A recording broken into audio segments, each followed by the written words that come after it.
ఎట్టకేలకు మిరపకాయల మార్కెట్లో కాస్తంత కదలిక వచ్చింది. ఈ కదలిక మొట్టమొదట తేజ మిరపకాయలకే కనిపిస్తూ ఉంది. 2-3 రోజులుగా గుంటూరు మిర్చి మార్కెట్, ఖమ్మం మిర్చి మార్కెట్ ధరవరలను పరిశీలిస్తే దాదాపుగా 18,000, 19,000 దాకా ధరలు పడుతున్నట్టు స్పష్టం అవుతూ ఉంది.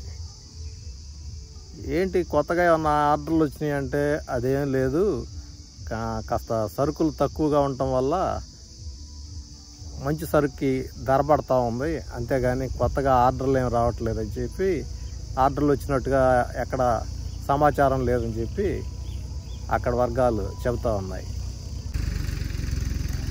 మిగిలిన రకాలకి మార్కెట్లో అయితే రేట్లు యథాతథంగా ఉన్నాయని చెప్పుకోవచ్చు. ధరలు స్థిరంగా తక్కువగానే ఉన్నాయి. దీంతో రైతులు మిరప సాగుకి ముందుకెళ్ళాలా లేదా విరమించాలా అనే ఆలోచనతో కొట్టుమిట్టాడుతూ ఉన్నారు. దీనికి ప్రధాన కారణం ఏంటంటే పెట్టుబడి ఖర్చులు ఏటికేటికి పెరగటమే కానీ తగ్గటం అనేది లేదు. పైగా ధరలు మాత్రం ఏడాది కంటే తక్కువగా చూస్తూ ఉన్నాయి. ఇదిలా ఉంటే మిరప ఆరుదడి పంట కాబట్టి మిరప పొలాల్లో నీటి ఆధారంగా వేస్తారు. డ్యాముల్లోకి పుష్కలంగా నీరు వచ్చినాయి. ఒక ఆంధ్రాలోనే కాదు, తెలంగాణలోనే కాదు, కర్ణాటకలో ఈ రోజుకి అంటే 22వ తేదీ 21వ తేదీకి కూడా భారీ వర్షాలు నమోదవుతూ ఉన్నాయి. ఆ డ్యాముల్లో నీళ్లు పొంగి పొరలి ఇంకా కిందకు వస్తూనే ఉన్నాయి. అంత భారీ వర్షాలు అన్నమాట. ఎప్పుడు చవి చూడని వర్షాలు కర్ణాటకలో పడుతూ ఉన్నాయి. మహారాష్ట్రలో కూడా అదే పరిస్థితి ఇంచుమించు కనిపిస్తూ ఉంది. దీంతో ఓవరాల్గా మిరప పంట తడులకి ఎటువంటి ఇబ్బంది లేదు. దాంతో ఆటోమేటిక్గా మిరప పంట విస్తీర్ణం ఖచ్చితంగా పెరిగే తీరుతూ ఉంటుంది. ఎంతమంది వద్దనుకొని వెనక్కి తగ్గినా కూడా ఈ అనుకూలతలతోటి మిరప విస్తీర్ణం పెరగటం అనేది అనివార్యం, తథ్యం. దీంతో ఇక మిరప వెయ్యాలా వద్దా అనే సందిగ్ధంలో రైతులు ఉన్నారు. ఇదిలా ఉంటే చాలామంది రైతులు ధర గిట్టుబాటు కావట్లేదని చెప్పి కోల్డ్ స్టోరేజ్లోనే పెట్టుకున్నారు. ఈ మార్చి ఏప్రిల్ మాసాల్లో కొంతమట్టుకి ఖర్చుల కోసం అమ్మిన రైతులు ఉన్నారు. అటువంటి వాళ్ళు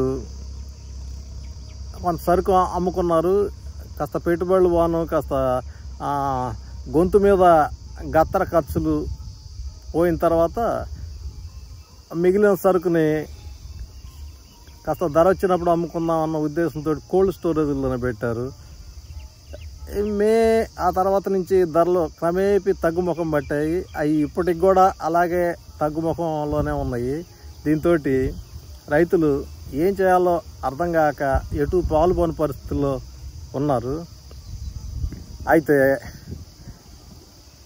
నవంబర్ మాసాంతానికి రాయలసీమలో నుంచి ఎండుమిరపకాయలు వచ్చే పరిస్థితి ఉంది. ఒకసారి కొత్త సరుకు కనుక రావటం మొదలు పెడితే మళ్ళీ ఇప్పుడు ఈ సంవత్సరం పండించిన ఉత్పత్తి కాస్త పాత సరుకు అయిపోయింది. ఆ పాత సరుకుకి ధర కొత్త సరుకు కంటే తక్కువగానే ఉంటుంది. అలా అని చెప్పి అమ్ముకోలేకపోతే ఇంకా కొద్ది నెలలు గడిచేటప్పటికి మళ్ళీ ఇంకొక సంవత్సరం కోల్డ్ స్టోరేజీ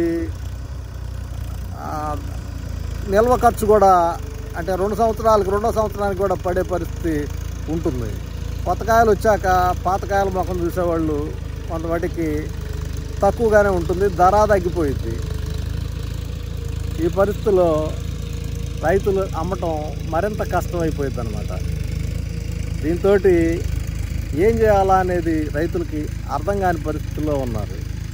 ఇప్పుడు గత సంవత్సరం పెట్టుబడులు అలాగే ఉంచేసి కోల్డ్ స్టోరేజీల్లో నిల్వ పెట్టడం వల్ల అలాగే ఉండిపోగా ఈ సంవత్సరం మళ్ళీ కొత్తగా పెట్టుబడి తీసుకురావాల్సిన పరిస్థితి ఉంది.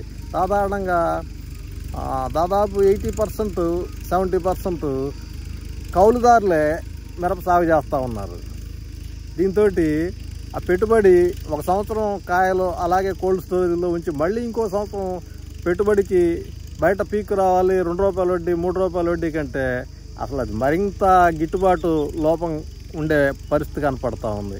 దీంతోటి ఈ సంవత్సరం ఏం చేయాలా, ముందుకు పోతే ఏమైద్దా, వెనక్కి వస్తే ఏమైద్దా, ఒకవేళ వేయలేకపోతే ధర బాగుంటే ఇబ్బంది పడతామేమో, వేస్తే కోల్డ్ స్టోరేజ్లో నిల్వలు అలాగే ఉండి మళ్ళీ కొత్త ఉత్పత్తులు కూడా అదే ధరకు అమ్ముకోవాల్సి వచ్చేటప్పటికి ఈ సంవత్సరం నష్టం వచ్చి పోయిన సంవత్సరం పాతకాయలకి నష్టపోయి ఇబ్బందికరంగా తయారైద్దని చెప్పి ఆలోచనలో రైతులు ఉన్నారు. అయితే దీంతో ఎవరికి వాళ్ళే ఈ పరిస్థితులన్నీ గమనించి ఆలోచించి సరైన నిర్ణయం తీసుకోవాల్సిన అవసరం ఉంది. ధరలు ఎటు తిరిగి మన చేతిలో ఉండదు, ఆర్డర్లను బట్టి ఉంటాయి, అది అనిశ్చితి, అది దాని గురించి మనం చెప్పగలిగేది ఏం లేదు. అదేవిధంగా పంట ఉత్పత్తి కూడా మన అంచనాలకి అందేది కాదు. ఎందుకంటే పంట వేయటం వరకే మన చేతిలో ఉండిద్ది, పండించడానికి అవసరమైన సస్యరక్షణ చర్యలు, ఎరువులు ఇవన్నీ చేయటం వరకే మన చేతిలో ఉండిద్ది. కానీ అల్టిమేట్గా వర్షాలు మన చేతిలో ఉండవు, గాలులు మన చేతిలో ఉండవు. దీంతో పంట ఉత్పత్తి పండిద్దా లేదనేది మనం చెప్పగలిగే పరిస్థితులు లేదు. అయితే ఇవన్నీ ఇలాగుంటే ఇక ఆలోచించుకోవాల్సింది రైతే. ధైర్యం చేసి పంట వేయాలా వద్దా అనేది ఎవరికి వాళ్ళు వ్యక్తిగతంగా తీసుకోవాల్సిన నిర్ణయాలు ఇవి. ఒకళ్ళు చెప్పేది కాదు, ఒకళ్ళు చెప్పడానికి తగినంత సమాచారం కూడా మార్కెట్లో లేదు. బహుశా ఆర్డర్లు ఏమైనా ఉండయని అనుకుంటే వేయండి అని చెప్పి ధైర్యంగా చెప్పే పరిస్థితి ఉండేది. అయితే అటువంటి అవకాశం కనపట్టలేదు. కాబట్టి ఎవరికి వాళ్ళే ఇండివిజువల్గా వ్యక్తిగత స్థాయిలో నిర్ణయాలు తీసుకొని పంట వేయాలా వద్దా, ముందుకెళ్ళాలా లేదంటే వేరే ప్రత్యామ్నాయ పంటలు చూసుకోవాలని చెప్పి ఆలోచించాల్సిన అవసరం ఉంది. మీ నిర్ణయాన్ని మీరే తీసుకోవాలని చెప్పి నేను మనస్ఫూర్తిగా కోరుకుంటున్నాను.